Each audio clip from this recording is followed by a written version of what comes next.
प्रिय विद्यार्थियों, आज हम यूपी बोर्ड द्वारा सत्र 2021-22 के लिए कक्षा 10 के संस्कृत विषय के लिए निर्धारित आदर्श प्रश्न पत्र की रूपरेखा बताने जा रहे हैं। यह प्रश्न पत्र 3 घंटे एवं 15 मिनट में हल करना होता है। 15 मिनट परीक्षार्थियों को प्रश्न पत्र पढ़ने के लिए निर्धारित हैं। शेष 3 घंटे में सभी प्रश्नों के उत्तर पुस्तिका में लिखने होते हैं। इस प्रश्न पत्र का पूर्णांक 70 है। शेष 30 अंक गृह परीक्षा के द्वारा विद्यालयों से भेजे जाते हैं। प्रश्न पत्र की रूपरेखा इस प्रकार से है। पहला प्रश्न है, निम्नलिखित गद्यांशों में से किसी एक गद्यांश का हिंदी में संदर्भ सहित अनुवाद कीजिए।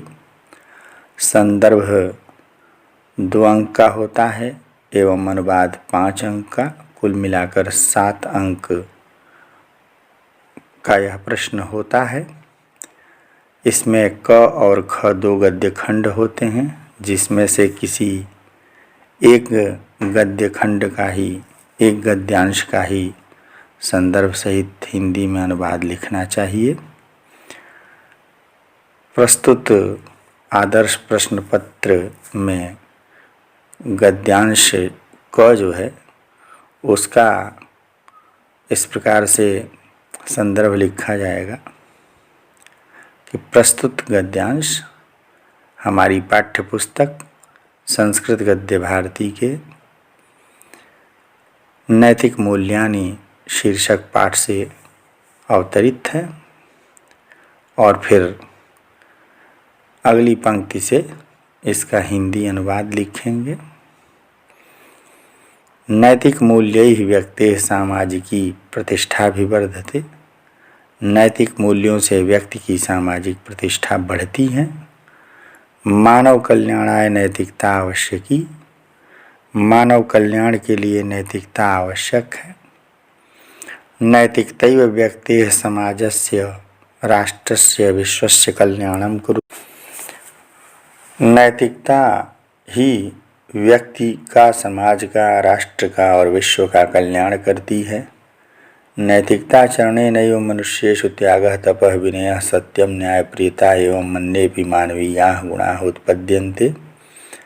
नैतिकता के आचरण से ही मनुष्यों में त्याग, तप, विनय, सत्य, न्यायप्रियता एवं दूसरे भी मानवीय गुण उत्पन्न होते हैं।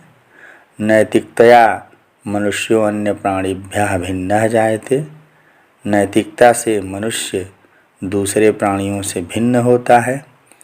तदाचरणेन व्यक्तेः समाजस्य च जीवनम् अनुशासितं निष्कंटकं च भवति। उसके आचरण से व्यक्ति का और समाज का जीवन अनुशासित और निष्कंटक होता है। यदि पहला गद्यांश आपको कठिन जान पड़ रहा है तो दूसरे गद्यांश का संदर्भ सहित हिंदी अनुवाद लिखेंगे। दूसरे गद्यांश का संदर्भ होगा कि प्रस्तुत गद्यांश हमारी पाठ्यपुस्तक संस्कृत गद्य भारती के संस्कृत भाषायाः गौरवम् शीर्षक पाठ से अवतरित है। और फिर अगली पंक्ति से हिंदी अनुवाद लिखेंगे।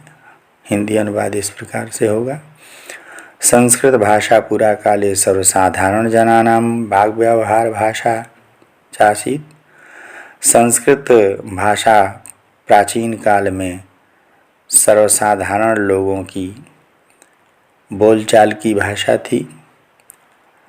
तत्रेदं श्रूयते यत् पुरा कोऽपि नरः काष्ठभारं स्वशिरसि निधाय काष्ठं विक्रेतुम् आपणं गच्छति स्म। उस विषय में सुना जाता है कि प्राचीन काल में कोई मनुष्य लकड़ी का बोझ अपने सिर पर रख करके लकड़ी बेचने के लिए बाजार जा रहा था। मार्गे नृपः तेन मिलत्। मार्ग में उससे राजा की भेंट हो गई। अपृच्छच्च, और राजा ने पूछा, भोः भारम बाधति, अहो भार कष्ट दे रहा है। काष्ठ भारवाहको नृपम तत्प्रश्नस्य उत्तर प्रसंगे अवदत्। लकड़हारे ने राजा के उस प्रश्न का उत्तर प्रसंग में दिया, भारः न बाधते राजन यथा बाधति बाधते, कि हे राजन, यह भार, यह बोझ उस प्रकार का कष्ट नहीं दे रहा यथा जैसा कि आपका यह बाधति, जो अशुद्ध परस्मयी पद प्रयोग है, वह बाधते, वह कष्ट दे रहा है, पीड़ा दे रहा है। प्रश्न संख्या 2, निम्नलिखित पाठों में से किसी एक पाठ का सारांश हिंदी में लिखिए। यह 4 अंकों का होता है। इसमें 3 पाठ विकल्प के रूप में दिए गए रहते हैं, जैसे कि यहाँ कविकुल गुरु कालिदास, ख विश्व कवि रविंद्र, ग मदन मोहन मालवीय। तो इन तीनों में से किसी एक पाठ का सारांश बिंदुवार आपको लिखना चाहिए। तीसरा प्रश्न है, निम्नलिखित श्लोकों में से किसी एक श्लोक की ससंदर्भ हिंदी में व्याख्या कीजिए। इस प्रश्न में भी 2 अंक संदर्भ के लिए निर्धारित हैं एवं 5 अंक हिंदी में व्याख्या के लिए, कुल मिलाकर 7 अंक निर्धारित हैं। इसमें भी 2 श्लोक विकल्प के रूप में दिए गए हैं। जो सरल हो उसे ही, उनमें इन दोनों में से कोई एक श्लोक हल किया जाना चाहिए। पहला श्लोक है, भासं पश्यसि यद्येनं तथा ब्रूहि पुनर्वचः शिरः पश्यामि भासस्य न गात्रमिति सोब्रवीत्। तो इस श्लोक का संदर्भ लिखेंगे कि प्रस्तुत श्लोक हमारी पाठ्य पुस्तक संस्कृत पद्य पीयूषम के लक्ष्य वेध परीक्षा शीर्षक पाठ से उद्धृत है और यह पाठ महर्षि व्यास प्रणीत महाभारत के आदि पर्व के 123वें अध्याय से संकलित है। उसके पश्चात इसकी व्याख्या में यह अवश्य लिखा जाना चाहिए कि अस्त्र विद्या के परीक्षा के लिए आचार्य द्रोण ने कौरवों एवं पांडवों को बुलाया और सभी शिष्यों की परीक्षा लेने के पश्चात अंत में अर्जुन को बुलाकर पूछा कि यदि एनम भासम पश्यसि, यदि इस गीध को देख रहे हो तो फिर बताओ कि क्या देख रहे हो। तब उस अर्जुन ने कहा कि मैं भासस्य शिरः पश्यामि न गात्रम, मैं गीध का केवल सिर ही देख रहा हूँ, उसका शरीर नहीं। इस प्रकार से अर्जुन ने गुरु द्रोण को एकदम सही उत्तर दिया। और दूसरा श्लोक है, यो न हृष्यति न द्वेष्टि न शोचति न कांक्षति शुभाशुभ परित्यागी भक्तिमान यह समे प्रिया। इसका संदर्भ इस प्रकार से लिखा जाएगा कि प्रस्तुत श्लोक हमारी पाठ्य पुस्तक संस्कृत पद्य पीयूषम के गीतामृतम शीर्षक पाठ से उद्धृत हैं और यह श्लोक प्रख्यात ग्रंथ रत्न श्रीमद् भगवद गीता से संकलित है। आपको बताते चलें कि श्रीमद् भगवद गीता महर्षि व्यास प्रणीत महाभारत ग्रंथ के भीष्म पर्व के 18 अध्यायों का संकलन है, जिसकी स्वतंत्र ग्रंथ के रूप में मान्यता है। इस श्लोक की व्याख्या इस प्रकार से लिखनी चाहिए कि कुरुक्षेत्र में दोनों सेनाओं के मध्य में स्थित होकर के भगवान कृष्ण अर्जुन को उपदेश देते हैं, जो न तो हर्षित होता है और न द्वेष करता है, न किसी प्रकार का शोक करता है और न किसी प्रकार की सांसारिक आकांक्षाएं इच्छाएं करता है, जो शुभ और अशुभ कर्मों का परित्याग करने वाला होता है और भक्तिमान मेरे प्रति भक्ति से युक्त होता है, स में प्रिय, वही मुझे प्रिय है।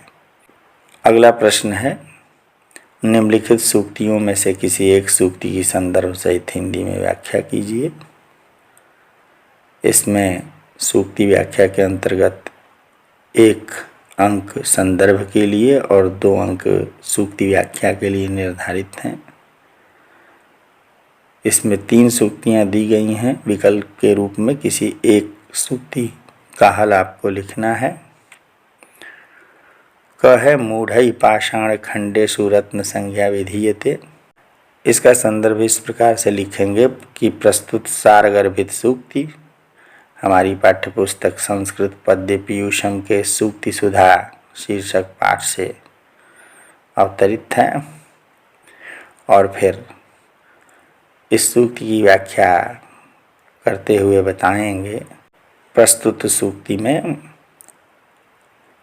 अन्न, जल और सुभाषित की महत्ता बताई गई है और उन्हें अन्य धरती के रत्नों से श्रेष्ठ बताते हुए कहा गया है कि पृथ्वी पर 3 ही रत्न हैं, अन्न, जल और सुंदर वचन।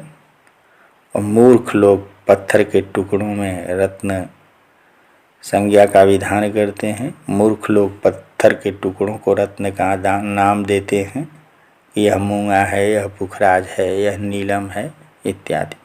दूसरी सूक्ति है, एतद् विद्यात् समासेन लक्षणम सुख दुःखयो। इसका संदर्भ इस प्रकार से लिखा जाएगा कि प्रस्तुत सारगर्भित सूक्ति हमारी पाठ्यपुस्तक संस्कृत पद्य पीयूषम के विद्यार्थीचर्या शीर्षक पाठ से अवतरित हुए और यह पाठ महर्षि मनु प्रणीत मनुस्मृति ग्रंथ से संकलित है। फिर इस सूक्ति की व्याख्या लिखते हुए बताएंगे कि स्मृतिकार मनु संक्षेप में सुख और दुख का लक्षण बताते हुए कहते हैं कि सर्वम परवशम दुखम, पराधीन रहने में हर प्रकार का दुख है। सर्वम आत्मवशम सुखम, अपने अधीन आत्माधीन रहने में हर प्रकार का सुख है। इसे ही समास में संक्षेप में सुख दुख का लक्षण जानना चाहिए। यह ध्यान देना चाहिए कि जब तक पूरा श्लोक आपको स्मरण नहीं होगा या पूरे श्लोक का अर्थ जब तक आप ठीक ढंग से नहीं समझे रहेंगे तब तक सूक्तियों की ठीक व्याख्या नहीं कर सकेंगे। इसलिए पूरे श्लोक का स्मरण करना चाहिए अथवा उसका अर्थ ठीक ढंग से हृदयंगम करना चाहिए। अगली सूक्ति है, समत्वम योग उच्यते। यह भी गीतामृतम शीर्षक पाठ से उद्धृत है।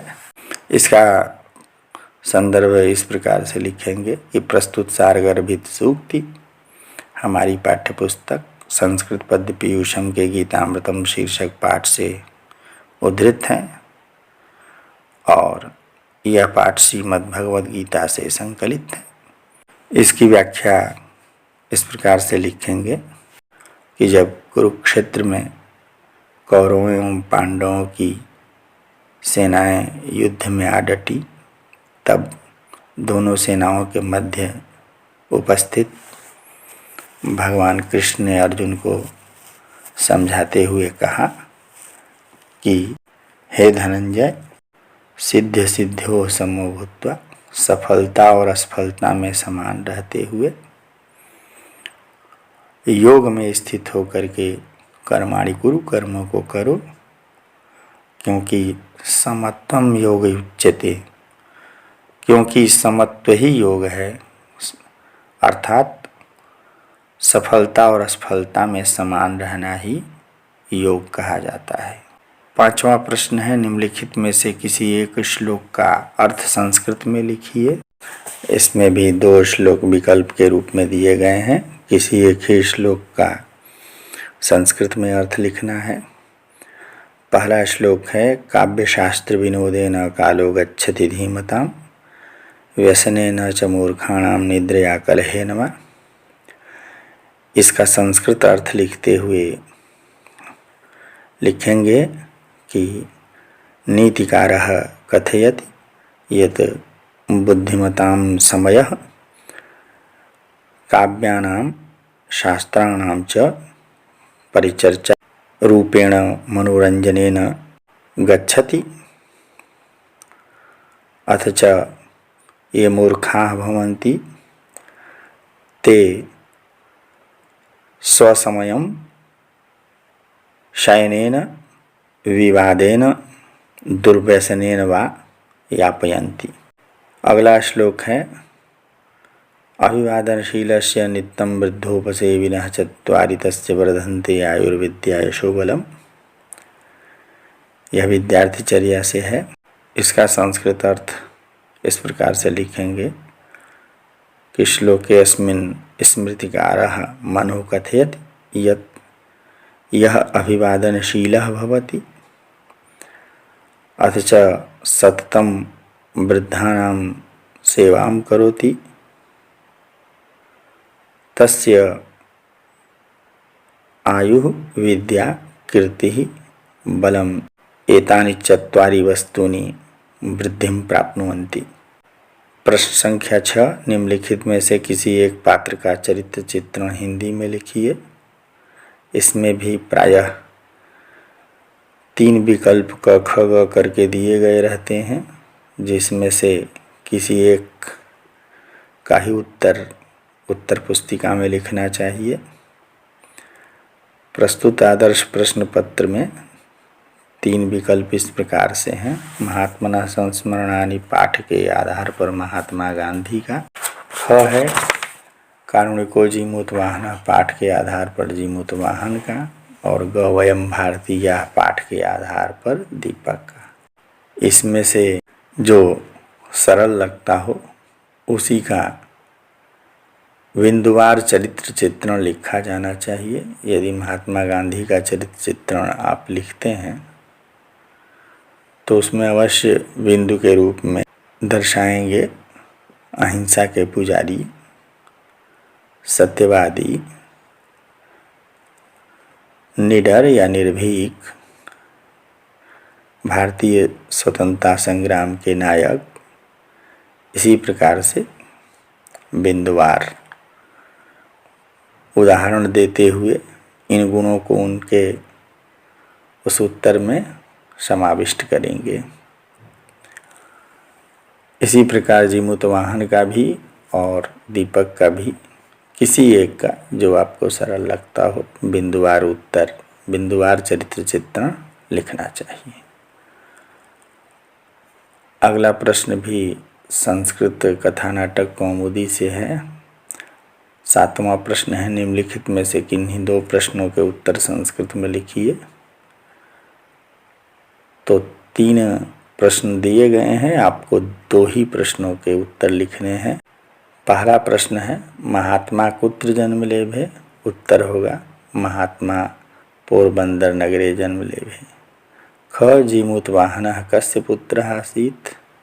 उत्तर होगा जीमूतवाहनः जीमूत केतोः पुत्रः आसीत्।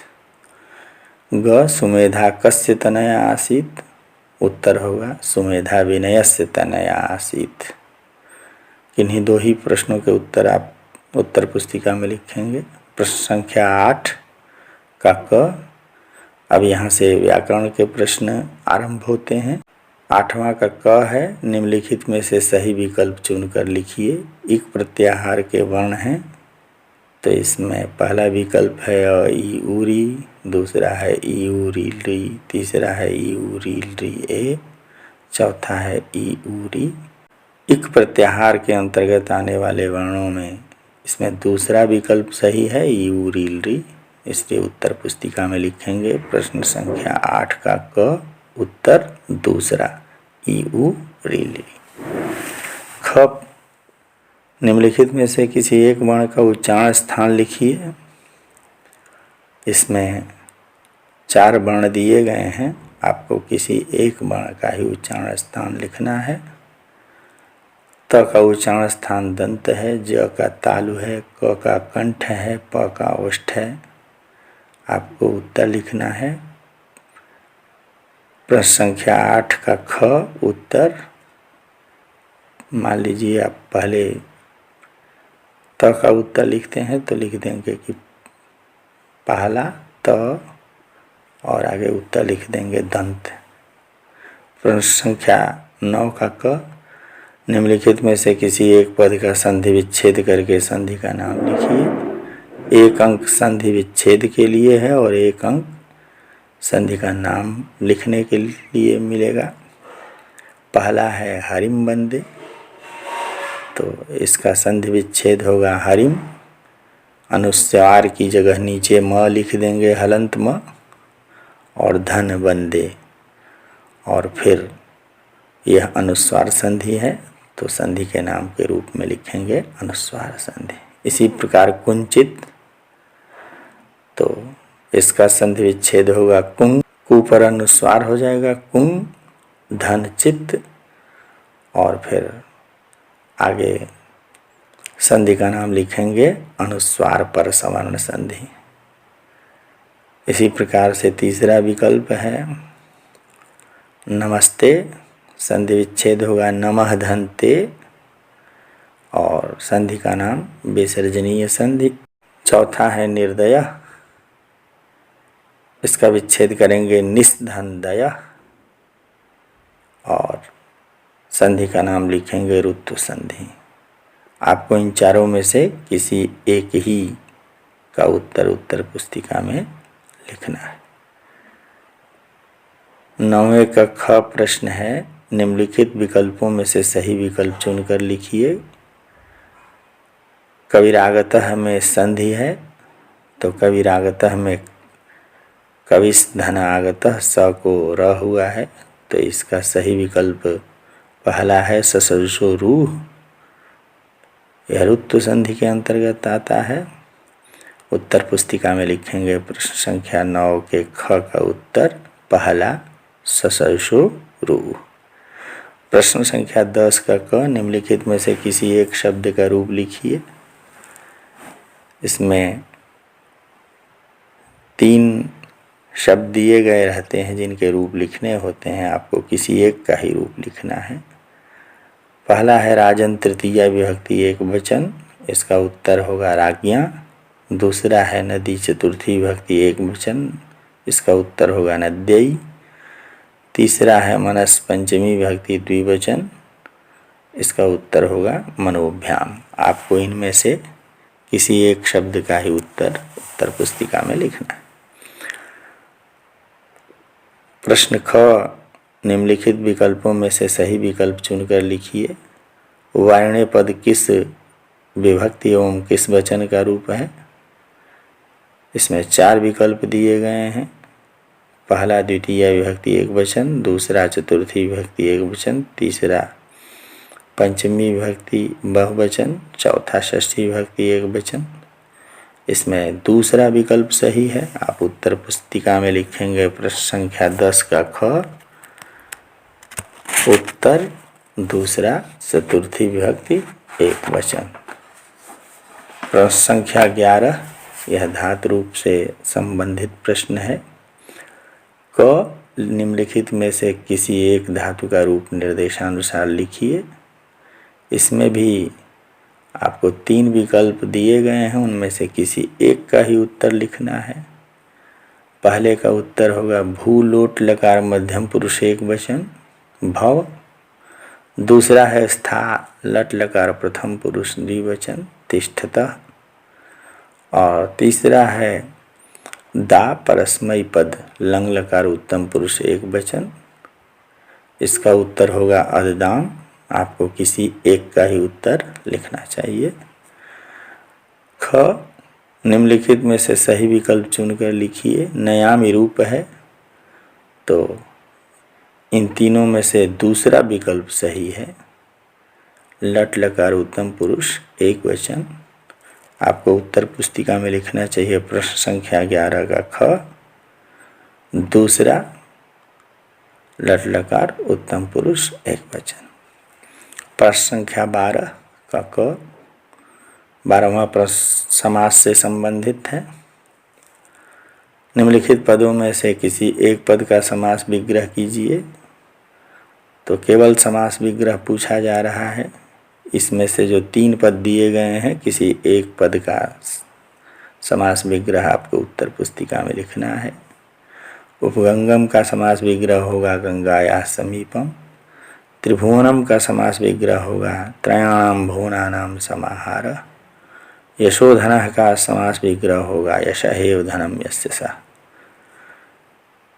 12वां का ख, प्रतिदिनम में समास है, तो दिनम दिनम इति प्रतिदिनम। आपको केवल उत्तर लिखना है, सही विकल्प है दूसरा व्ययी भाव। आप उत्तर पुस्तिका में लिखेंगे प्रश्न संख्या 12 का ख, दूसरा व्ययी भाव।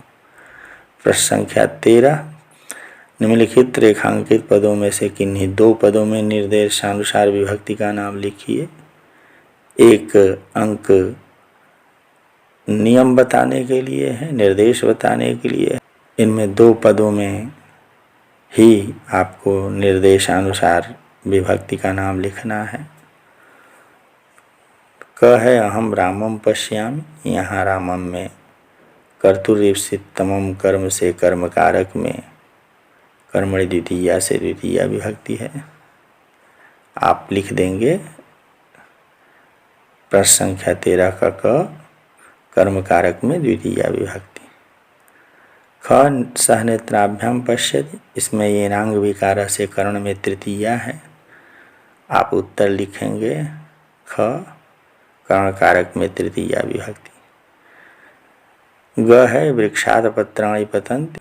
यहाँ वृक्षात में ध्रुवम अपाय अपादानम सूत्र से अपादान कारक होने के कारण अपादाने पंचमी से पंचमी विभक्ति है। आप उत्तर लिखेंगे अपादान कारक में पंचमी विभक्ति। घ बालकः विद्यालये पठति।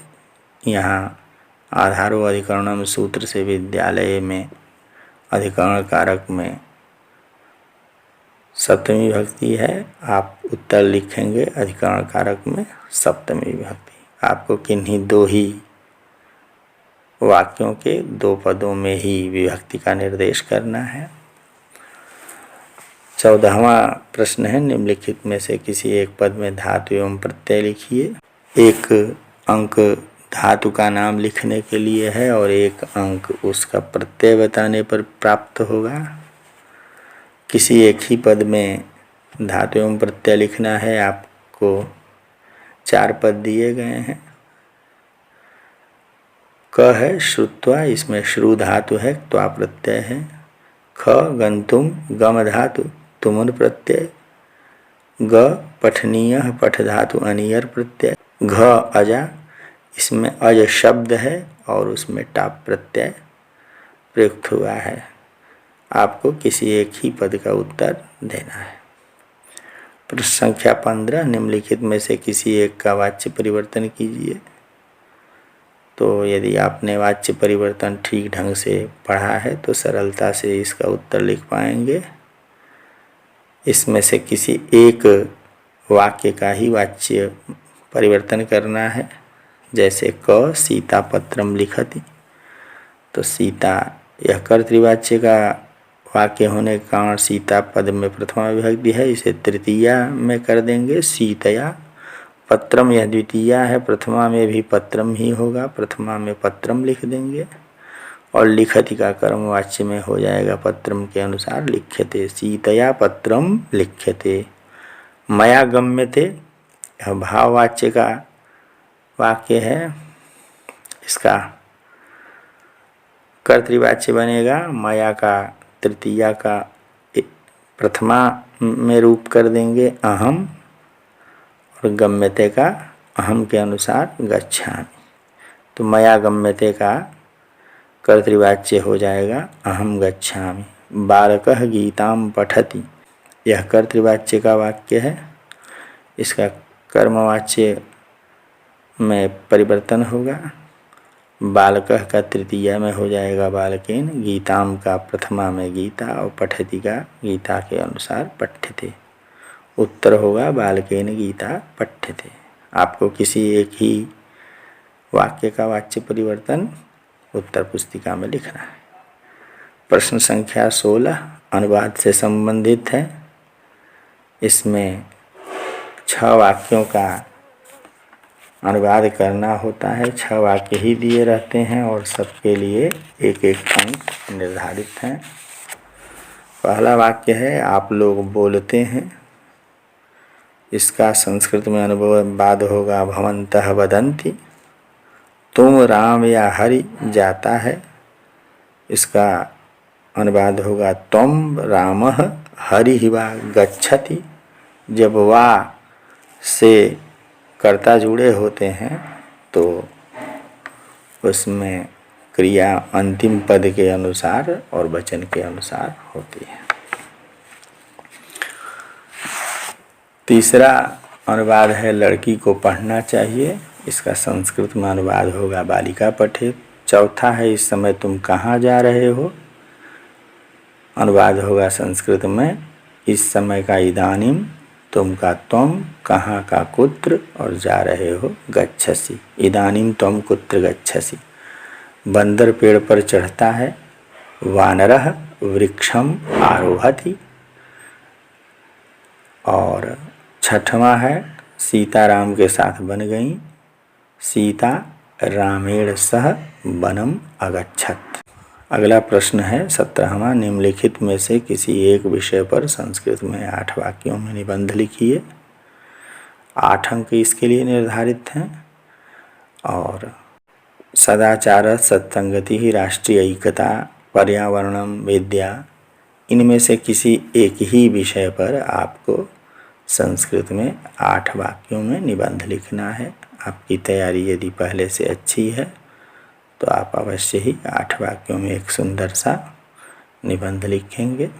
और अगला प्रश्न है 18वां निम्नलिखित पदों में से किन्हीं 4 पदों का संस्कृत वाक्यों में प्रयोग कीजिए। इसके लिए 4 अंक निर्धारित हैं और 8 पद दिए गए हैं। आपको 4 ही पदों के उत्तर लिखने हैं। तो छोटे छोटे सुंदर वाक्य बनाएंगे। जैसे गणेशाय का वाक्य में प्रयोग करेंगे तो सबसे सुंदर उत्तर है श्री गणेशाय नमः। त्वं का त्वं कुत्र गच्छसि अथवा त्वं किम करोषि। तीसरा है सदा, इससे वाक्य बनेगा सदा सत्यम वदेत्। चौथा अत्र, अत्र बालकाः क्रीडन्ति। उभयतः मार्गम उभयतः वृक्षाः सन्ति। गच्छामः, वयं गृहं गच्छामः, वयं विद्यालयं गच्छामः। इस प्रकार का वाक्य बनाएंगे। इसी प्रकार से कृत्वा छात्राः भोजनं कृत्वा विद्यालयं गच्छन्ति। बालकाः भोजनं कृत्वा क्रीडन्ति। इस प्रकार से वाक्य बनेंगे। प्रातः अहं प्रातः उत्थाय पठामि।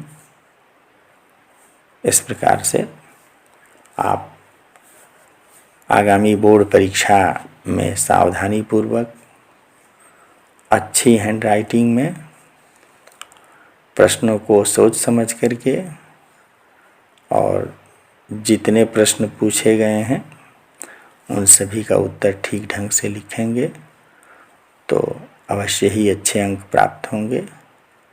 आपको आगामी बोर्ड परीक्षा के लिए हार्दिक शुभकामनाएं।